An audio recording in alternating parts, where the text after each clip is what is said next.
헬로우 차이나 현대증권 이상현 주임입니다. 주임님 안녕하세요. 네, 안녕하세요. 예, 지금 중국 주식시장이 크게 하락하면서 개장했습니다.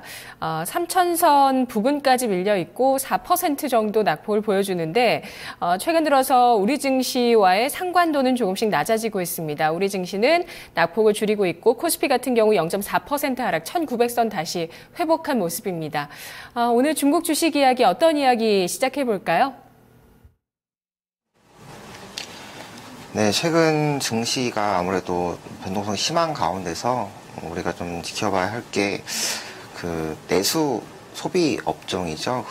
오늘 준비한 업종은 중국의 유제품 시장입니다. 그래서 중국 유제품 시장 같은 경우에는 2014년 기준으로 전체 매출액이 3,300억 위안에 이르는 것으로 파악이 되고 있습니다. 그래프를 보시면은 전년 대비 2014년도 같은 경우에 15.4% 성장세를 보여줬고요. 그래서 타 국가와 비교를 해본다면은 절대적인 시장 규모가 작지 않음에도 불구하고 성장률이 높게 나타나고 있습니다. 그래서 지속적으로 고성장세를 보여주고 있다고 볼 수가 있는데요. 아무래도 지금 중국 같은 경우에는 지속적으로 도시 인구 유입이 확대되고 있는 상황이고, 그리고 일반 국민들의 소득 수준이 향상이 되고 있기 때문에 이러한 원인으로 지금 유제품 시장이 성장을 하고 있다고 보고 있고요. 식습관이 서구화되면서 유제품 소비가 확대되고 있다고 보고 있습니다. 중국 유제품 업계 같은 경우에는 지금 빠르게 성장하는 가운데 수입 상품이 선점하는 것을 좀 견제하고 있고요. 당국이 수입 규제를 강화해서 자국산 유제품을 보호해야 한다고 강조하고 있는 상황입니다. 그래서 현재 중국 유제품 시장에서 보시면은 그래프에 우유 수입량이 지속적으로 증가하는 모습을 보이고 있습니다. 그래서 2010년 같은 경우에 약 2만 톤 수준이었다고 보면은 2014년 경우에 지금 32, 3만 톤이 나타나고 있는데 약 5년 동안 16배 이상의 성장세를 보여주었습니다.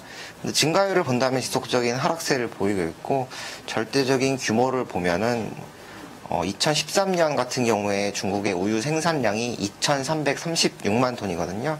절대적인 규모에 비해서는 지금 전체 차지하는 비중이 수입산 비중이 1% 미만의 매우 낮은 상황입니다. 정부 같은 경우에도 지금 전반적으로 국내 업체의 성장을 독려하는 상황이기 때문에 해외 업체보다는 국내 업체 중심의 시장 확대가 전망이 되고 있습니다. 또 하나, 그리고 2008년도에 우리가 많이 들어봤던 내용이죠. 중국의 멜라민 분유 파동이 있었습니다. 그래서 2008년 우유의 부피를 늘리기 위해서 공업용 화학 제품인 멜라민을 분유에 섞어 판매한 멜라민 분유 파동이 중국뿐만 아니라 우리나라 또 해외에서 중국의 식품 안전 신뢰도를 추락시킨 그런 계기가 되었습니다. 하지만 이 사건 이후에 중국 내 많은 기업들이 식품 위생을 강화하는 변화를 겪게 되었고요. 유제품 같은 경우에는 낙농 업체들의 검역 시스템이 강화되고 생산 표준화를 통해서 소비자들의 신뢰를 회복하는 데 주력을 했고요. 정부는 위생 및 생산 라인에 차질이 있는 기업들을 퇴출시키는 적극적인 구조조정을 단행을 했습니다. 그래서 과거 중국 정부는 분유업체 통폐합을 통해서 상위 10개사를 제외한 구조조정을 발표했었고요. 2014년 같은 경우에는 허가증 갱신과 관련해서 82개 업체만이 허가증을 받으며 51개 기업은 불합격 판정을 받았다고 발표를 했습니다. 그래서 82개 업체를 제외한 나머지 업체들은 퇴출이 되었고요. 국무원에서는 분유 제조 업체들에 대해 엄격한 심사 기준을 적용했기 때문으로 보고 있습니다. 장기적으로 본다면은 유제품 업계는 상위 업체 위주의 시장으로 재편될 것으로 전망이 되고 있는 상황이고요. 이에 따른 상위 업체에 대한 관심이 점차 증가할 것으로 예상이 되고 있습니다. 네. 이런 말들을 합니다. 먹는 걸로는 절대 장난치면 안 된다. 이런 얘기들을 많이 하시는데요. 국내에서도 예전부터 해서 라면이라든지 또 최근에 건강기능식품 원료 때문에 많은 좀 일들이 있었는데 중국에선 멜라민 분유 파동이 상당히 유명했어요. 이것을 계기로 업계가 구조조정됐고 또 국내 업체 위주로 현재 재편하려는 모습들이 또 중국 내에서 나타나고 있다는 점 설명을 해주셨습니다. 세계 주요 국가 유제품 소비 증가율 보니까 아, 이게 증가율이군요. 중국이 세계 1위입니다. 네. 우리 어릴 때 우유급식도 많이 하고 했는데 아마 중국에서도 뭐 그러지 않을까라는 좀 생각을 해보게 되고 예상을 해보게 되는데요. 내몽고 1위 실업. 그 중국 내 1위 우유 업체죠. 어떤 기업인지 좀 알아볼게요. 예, 내몽고 1위 실업그룹은 1993년에 내몽고 지역에서 설립된 기업이며 전국적인 브랜드를 보유한 중국 1위 유제품 업체입니다. 2000년대 중반까지만 해도 홍콩에 상장되어 있는 몽우 우유가 중국 내 1위 유제품 업체였는데요. 2011년 이후부터는 내몽고 1위가 줄곧 유제품 시장 내에서 1위를 고수하고 있는 상황입니다. 지금 내몽고 1위 같은 경우에는 우유, 아이스크림, 분유, 요거트, 원유 이렇게 5개 사업 분야를 가지고 있고요. 100개 이상의 자회사와 1000개 이상의 제품군을 보유하고 있는 상황입니다. 그리고 현재 이 내몽고 같은 경우에 5개 사업 분야 중에서 우유 사업이 매출액에서 약 80% 정도를 차지하면서 이익 기여도 가장 높은 사업이라고 보시면 될 것 같습니다. 내몽고 1위 같은 경우는 그리고 2015년 7월 29일에 라보뱅크라는 기관에서 발표한 2015년 글로벌 유제품 순위에서 10위권 랭크가 되었습니다. 10위에 랭크가 되는 건데요. 2014년 이후로 순위에 랭크된 유일한 아시아 유제품 회사고요. 동사의 지금 주요 슬로건으로 지금 제시를 하는 게 중국 제품에서 중국 브랜드로의 변화라는 슬로건을 제시를 하고 있습니다. 그래서 글로벌 영향력의 확대에 대한 노력을 지속하고 있는 상황이고요. 현재 회사는 2020년까지 세계 5대 유제품 기업으로의 성장을 목표로 제시하고 있고 중국 국내 시장의 성장과 브랜드 가치 확대에 따른 수출 증가로 달성이 가능할 것으로 전망이 되고 있는 상황입니다. 중국의 소비 트렌드 변화가 이런 유제품 전반적인 업계 성장을 이끌었다고 보고 있는데요.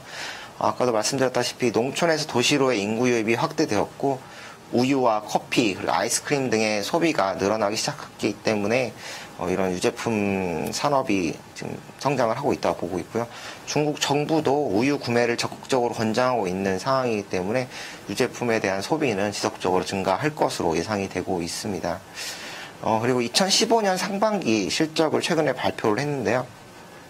유제품 산업 내 경쟁이 점차 심화되는 가운데서도 내몽고 1위 같은 경우에는 2분기 매출액이 6% 증가했고 순이익은 12.5% 증가한 호실적을 발표를 했습니다.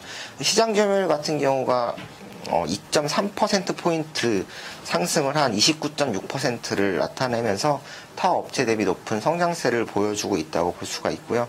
아무래도 이런 소규모 업체들의 경쟁력이 약화되는 가운데서 시장 점유율 상승이 나타났다고 보고 있고 이런 추세가 지속된다면 상위 업체 위주의 시장 변화에 따른 수혜가 전망이 되고 있는 상황입니다.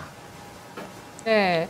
중국 1위 기업이기 때문에 세계 5대 기업으로 도약하는 게 그리 어려운 문제는 아닐 수도 있을 것 같습니다. 중국인들이 조금만 더 먹어도 더 크게 성장할 수 있고 충분히 세계 1위까지도 할 수 있겠죠. 더 많이 먹게 된다면. 그런 기업들이 각 업계에 많이 있으니까요. 이미 다른 업계에서도요. 어쨌든 그 유제품을 저희는 수입 제품을 잘 안 먹지 않나요? 그런 생각도 또 드네요. 유제품, 우유, 요거트 이런 걸 수입 제품보다는 국내 제품 위주로 먹는 것 같고 분유 같은 경우는 또 수입 제품 또 찾으시는 분들은 또 계시기는 해요. 자, 그럼 내몽고 1위 실업. 다른 업체들과 글로벌적인 비교를 오늘 해주시네요. 여러 업체들을 가지고 와주셨어요, 주임님. 네. 내몽고 같은 경우에는 중국 내에서 1위 회사이기 때문에 중국 기업과 그리고 우리나라 기업 그리고 시장 전체적인 글로벌 1위 기업과 한번 비교를 해보려고 합니다. 그래서 지금 2014년 기준으로 지금 동종업계 손익 자료를 보여드리고 있는데요. 손익을 본다면 내몽고 1위 같은 경우에는 중국 시장 성장을 바탕으로 안정적인 영업 성과를 내고 있다고 보이고 있습니다. 경쟁업체인 지금 몽우우유랑 비교를 했을 때 매출액은 몽우우유 대비 35% 정도 더 높은 상황이고 영업이익 같은 경우에는 2배 이상 지금 레몬고 1위가 높은 것으로 나타나고 있습니다. 영업이익률 같은 경우에서 보면은 레몬고 1위 같은 경우에는 8.5% 수준이 나타나는 반면에 몽우유는 5.2% 정도가 나와서 크게 앞서는 수준으로 보여지고 있고요.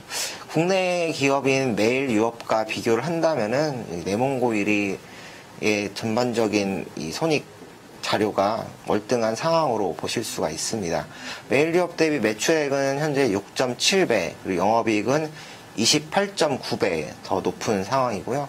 메일유업의 영업이익률이 2% 미만 수준으로 국내 업체 대비 중국 유제품 업체들의 이런 영업력이 좀 월등하다고 볼 수 있습니다. 업계 최상위 회사죠. 네슬레와도 비교가 가능한데요. 네슬레 같은 경우에는 지금 저희가 보고 있는 게 유제품 회사들인데, 네슬레 같은 경우에는 생수나 커피, 그리고 인스턴트 음식 같은 사업들도 진행을 하고 있습니다. 유제품을 벗어난 다양한 식음료 사업을 가지고 있고, 전 세계에서 식음료 업계 중에서 시가총액 1위 기업입니다. 네슬레와 비교를 하면은 레몬고 1위의 매출액 같은 경우에는 10분의 1 수준이고요. 영업이익은 20분의 1 수준으로 나타나고 있습니다. 그러니까 아무래도 레몬고 1위 같은 경우에는 중국 내에서 내수 국내 시장만을 주력을 하고 있는 반면에, 네슬레 같은 경우에는 글로벌 시장의 최상위 업체고요. 그리고 제품군이 레몬고 같은 경우에는 현재 유제품에 한정되어 있는 반면에, 네슬레 같은 경우에는 시장 규모가 큰 생수와 그리고 커피 시장의 강자라는 점이 가장 큰 차이점으로 보실 수가 있습니다. 레몬고 1위는 장기적으로 중국의 네슬레를 표방하고 있기 때문에 이런 사업 포트폴리오 다각화를 통한 성장이 기대가 되는 부분이고요. 그 밸류에이션 측면에서 본다면은 최근 주가 하락의 영향도 있고요. 동종 업계 대비 낮은 PER을 적용이 되고 있습니다. 하지만 ROE를 보시면은 훨씬 높은 수준으로 보실 수가 있고요. 여타 업체 대비 지금 현재 레몬고 1위 같은 경우에는 높은 성장세를 보이고 있는 상황으로, 향후에 이런 사업 포트폴리오 다각화나 그리고 추가적인 중국 내 유제품 시장 성장에 따른 밸류에이션 상승에 일어나서 주가 상승이 예상되고 있는 상황입니다. 네, 레몬고 1위 실업이 중국의 네슬레를 표방하고 있군요. 네슬레를 보니까 우리 많이 먹는 거 유제품, 수입품 있었네요. 네스퀵이라는 약간 코코아 맛 그거 많이 드시잖아요. 그것도 있고, 뭐 네스카페 뭐 브랜드, 돌체구스토 이런 캡슐 커피 이것도 또 많이 드시는데, 우리 생활에도 또 많이 들어온 기업이 있어요. 근데 또 특징은 네슬레 같은 경우는 유제품뿐만 아니라 다양하게 다각화되어 있는 제품과 사업 포트폴리오를 갖고 있습니다. 레모네이드도 있고요. 여러 가지 뭐 kit캣도 네슬레 거고요. 네, kit캣도 익숙하죠. 이런 기업입니다. 자, 그러면 이 레몬고 1위 실업이 앞으로는 유제품뿐만 아니라 다른 사업으로도 또 다각화할 가능성도 있겠다고 보시는지 투자 포인트 정리하면서 전략 세워주시죠.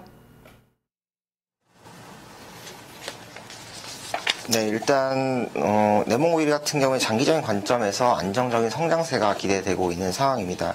그래서 기술 제휴와 협력을 통한 성장이 예상되고 있는 상황이고요. 유제품 업체들이 생존을 위해서 설비 현대화 현대화 작업을 지속하고 있는 상황입니다. 레몬고 1위 같은 경우에는 2014년도에 네덜란드의 국제 기준을 충족하는 R&D 센터를 설립을 했고, 2010년 같은 경우에는 연간 4만 5천 톤 규모의 특수 분유 생산 시설을 건설을 했습니다. 선진 업체들과의 기술 제휴를 포함한 협력도 강화하고 있는 상황이고요. 미국 최대 유제품 업체인 데어리 파머즈 아메리카와 이탈리아 업체 등과의 긴밀한 협력 관계를 구축을 했고, 이를 통한 판매 채널 확대, 시장 개척, 브랜드 파워 제고, 지분 참여 등의 구체적인 협력 관계를 모색 중에 있는 상황입니다. 그리고 현재 우유 사업 이외에도 버터나 치즈, 요구르트 같은 사업 포트폴리오 다각화에 성공적인 결과가 나타나야지 추가적인 실적 향상이 있을 것이라고 보고 있는데요.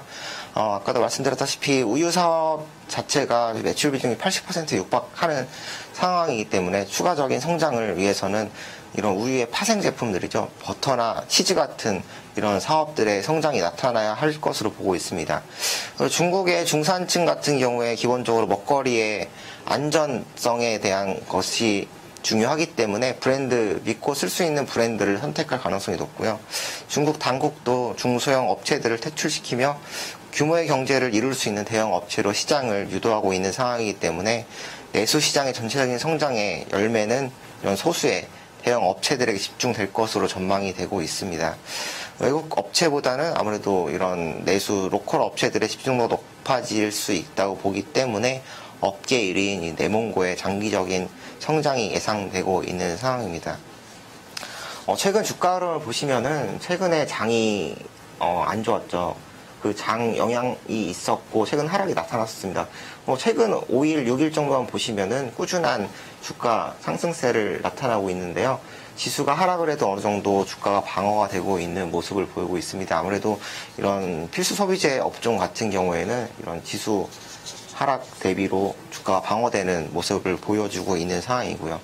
가격 같은 경우에는 현재 주가 수준에서 매입을 하신다면은 장기적인 관점에서 목표가는 24위안, 손절가는 14위안 제시해드리는 상황입니다. 네, 알겠습니다. 장기적인 가격 전략 세워주셨습니다. 주임님 고맙습니다. 네, 감사합니다. 네, 오늘 헬로우 차이나 네몽고 1위 실업에 대한 분석이었습니다. 마켓 이마 기장 이어집니다.